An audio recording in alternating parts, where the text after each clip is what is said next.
Why is it that something so common, so natural, and so private still makes people feel dirty, guilty, or ashamed?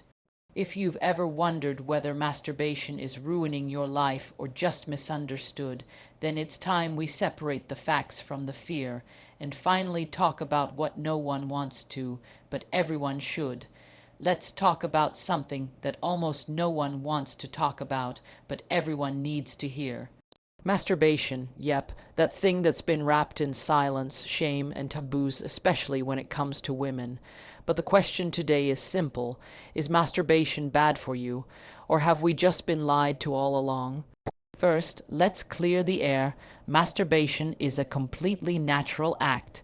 It's the self-stimulation of your body, and newsflash, your body is yours. It belongs to you. It's not a crime to explore it, to understand it, or to respond to what it feels. But for generations, we've been fed a cocktail of fear and guilt. We've heard things like it will make you go blind, you'll lose your virginity, or my personal favorite, you'll never be able to enjoy real intimacy again. None of those statements are rooted in science.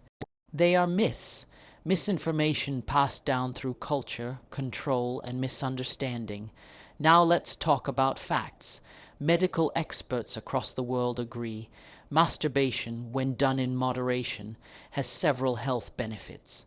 It can relieve stress, help with better sleep, improve mood, and yes, it can help you understand your body better.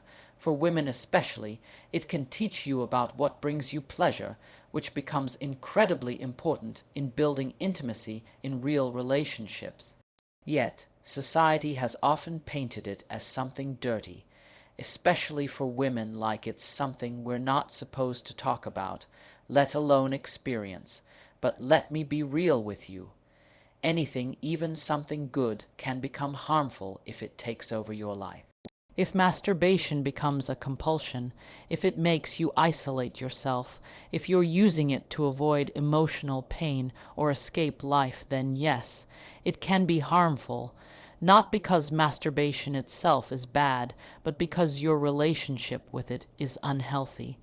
Just like emotional eating, excessive social media, or binge watching shows at 3 a.m., it's the reason and repetition that can be problematic. So let's talk balance. If you're masturbating constantly, feeling guilty after every time, hiding it like a dark secret pause, ask yourself, am I in control, or is this controlling me? Because empowerment starts with awareness.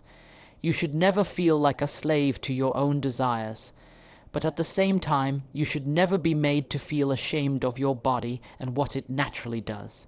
And don't let anyone use religion, fear, or cultural shame to bully you into silence. You deserve to have real, honest conversations about your body, your pleasure, and your mental health. You deserve to live a life that is educated, empowered, and free from fear-based thinking. Because when we know the truth, we stop being controlled by lies. If you're wondering whether masturbation will damage your future relationships, the answer is no.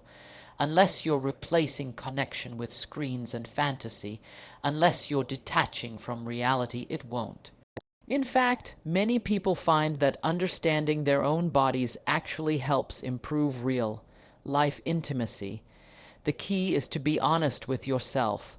Ask, am I doing this out of self, love, and awareness, or am I hiding from something deeper? At the end of the day, this conversation isn't about encouraging you to do anything. It's about giving you the facts. It's about busting the myths that have kept too many people, especially women, silent, confused, and ashamed. Masturbation is a topic that carries a heavy weight of taboo, especially in many traditional societies where discussing anything related to sexuality is considered inappropriate or even sinful. Yet it is a reality that affects people of all genders, ages, and backgrounds. The problem is not the act itself, but the silence and shame that surrounds it. Growing up, many of us were taught that masturbation is wrong, dirty, or damaging. These ideas weren't always backed by facts. They were often passed down through generations like family recipes, except instead of nourishing us, they left us starving for the truth. In many cultures, the subject is cloaked in secrecy, treated like a moral failure or a source of embarrassment. That silence creates confusion. People are left to figure things out on their own, often turning to unreliable sources like porn or peer myths rather than accurate, science-based education. This silence does more harm than the act ever could. It creates guilt, anxiety, and a sense of isolation. It leads to distorted views of one's body and sexuality. And when we don't talk about something, we allow misconceptions to thrive. Here's your expanded version of Keynote No. 1 into 600 words in Jessica Opare style, clear, raw, empowering, and straight to the point, without headings or ending sentences. Masturbation is a topic that carries a uncomfortable weight in many societies, especially those rooted in conservative or religious traditions. From a very young age, we are told what not to do with our bodies, without ever being taught what our bodies are truly capable of, or how to understand them. The moment the word masturbation is even mentioned, it is often met with awkward glances, giggles, judgment, or complete silence. But silence doesn't mean innocence. It doesn't mean people aren't doing it.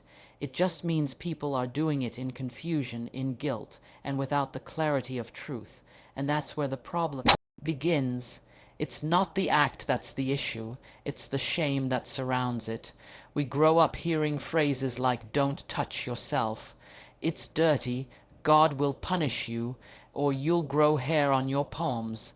No one really stops to explain where these ideas come from or whether there is any science behind them. They are passed from parent to child, generation to generation, like warnings carved into stone. But here's the thing. Warnings without explanation do not protect you. They imprison you. They lock you in a mental cage, one where you can't even ask questions about your own body without feeling like you're doing something wrong. And when we don't get the answers we need from the people who are supposed to guide us, we look elsewhere. We turn to the internet, to porn, to misinformed friends, to guesswork. And in that guessing game, people end up forming distorted views of what sexuality should look like or what pleasure should feel like. We start to feel like we're the only ones struggling with these questions, like something is wrong with us for even being curious. And that isolation, that confusion, creates emotional damage that's far more harmful than the act of masturbation itself could ever be. What people don't talk about enough is how silence breeds shame. When a person is made to feel like their natural urges are shameful or disgusting, they don't just question their actions, they start to question their worth. They start to wonder if they are broken. And for women especially, this shame is double. Society tells women to be pure, modest, untouched. The idea that a woman can explore her own pleasure on her own terms is often treated as rebellious or dirty. But a man doing the same thing, that's just normal. That's boys being boys. And that double standard is not just unfair, it's damaging. We need to understand that sexuality is not something to be feared or suppressed. It's something to be understood. You can't control what you refuse to confront. You can't create healthy boundaries if you've never had a safe space to ask honest questions. Masturbation is not the enemy. Ignorance is, shame is, silence is, and those are the real things we should be working to break down if we want people to grow up with healthy relationships with themselves and with others. We have to start having real conversations, honest, shame-free, educated conversations, because what you don't talk about controls you, and no one deserves to live in fear of their own body. Masturbation, like many aspects of human sexuality, is often misunderstood, and that misunderstanding is rarely a result of lack of intelligence or curiosity. It's result of silence, shame, and inherited beliefs that have rarely been questioned. When someone grows up hearing that touching their body is wrong, sinful, or damaging, they begin to associate a natural act with moral failure. That guilt doesn't come from within, it's programmed, and over time, that programming shapes the way people feel, even when there's no logical reason for it. People don't wake up one day and feel shameful about masturbation because they truly believe it's wrong. They feel that way because they were taught to, either directly or indirectly, through words, body language, or silence. Imagine being curious about your body, wanting to understand what feels good or what doesn't, and being met with silence or judgment every time you try to ask questions. That silence becomes a teacher in itself. It teaches that curiosity is bad, that pleasure is dangerous, and that anything done in private must be hidden for a reason. So people carry that guilt into adulthood, even when they logically know that masturbation is not harmful. They might find themselves feeling fine during the act, but immediately afterward, they're hit with a wave of regret, self-doubt, or disgust, not because of what they've done, but because of what they've been told it means. Society often sets up a false narrative, one where people are made to feel like they can't control themselves if they masturbate, or that doing so is a sign of weakness or moral decline. And let's be honest, this messaging affects men and women differently. For men, masturbation is often shrugged off or even joked about, seen as a normal part of growing up. For women, it's rarely talked about at all, and when it is, it's with a tone of scandal or secrecy. That unequal treatment adds another layer of confusion. It makes women feel like their sexuality is something to be hidden, something to be controlled by others, something that doesn't belong to them. But the real truth is this: beliefs about masturbation are often shaped not by scientific evidence, but by cultural, religious, and societal narratives that were never designed to empower people. They were designed to control behavior, to enforce purity codes, or to uphold certain moral standards that have little to do with actual health or well-being.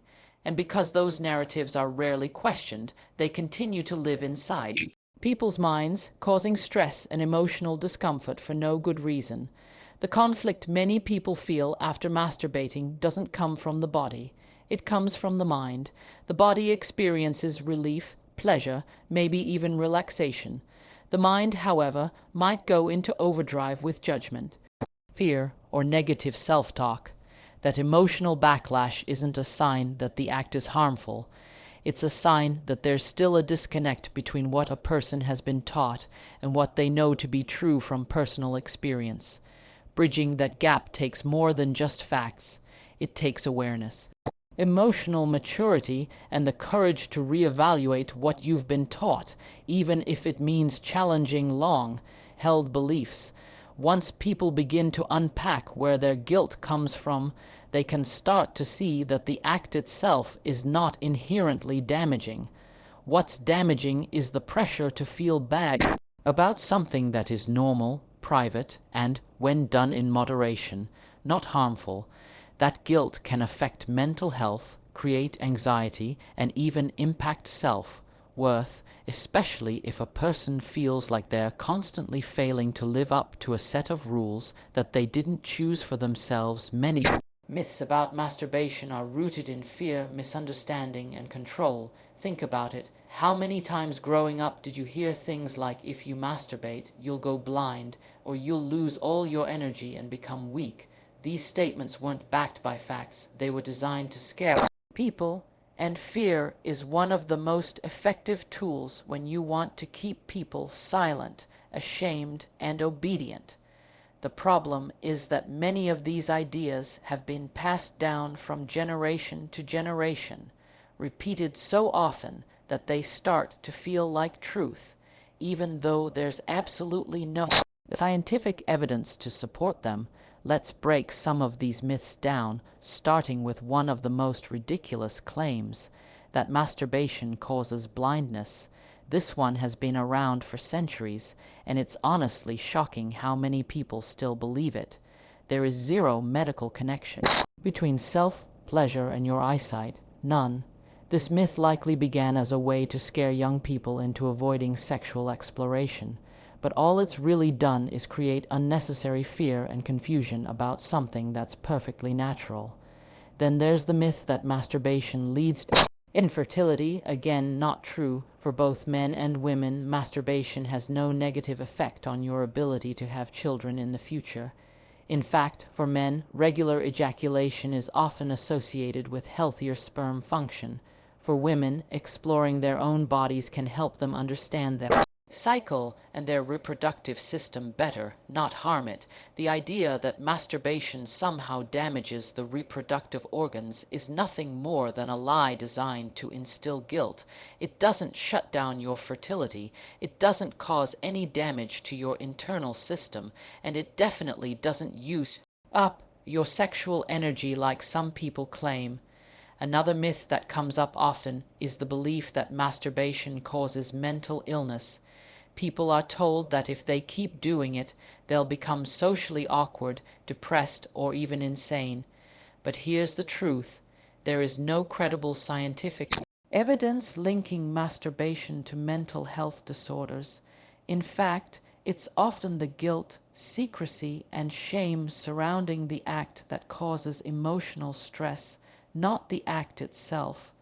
People internalize these negative messages, and then when they engage in the behavior, they feel like they've done something horrible, which triggers anxiety and emotional conflict. The act didn't cause the stress, the programming did. You've probably also heard people say that masturbation drains your life energy, that it weakens you physically and mentally, that you'll lose motivation, drive, and focus. This myth is especially common in masculine or overly spiritual communities that preach extreme self-control as the only path to success. But again, there's no real evidence to support this. Masturbation in moderation doesn't strip you of your strength. If anything, when done mindfully and not compulsively, it can help reduce tension and improve mood. It's excessive behavior and addiction that can lead to fatigue or imbalance, but that's true for almost anything, including overworking, overeating, or even exercising too much. These scare tactics have stayed alive for far too long, especially in places where open conversation about sexuality is discouraged or seen as shameful. The danger isn't in the act itself, it's in the myths that make people afraid to understand their own bodies. When fear replaces education, people make choices based on shame instead of awareness.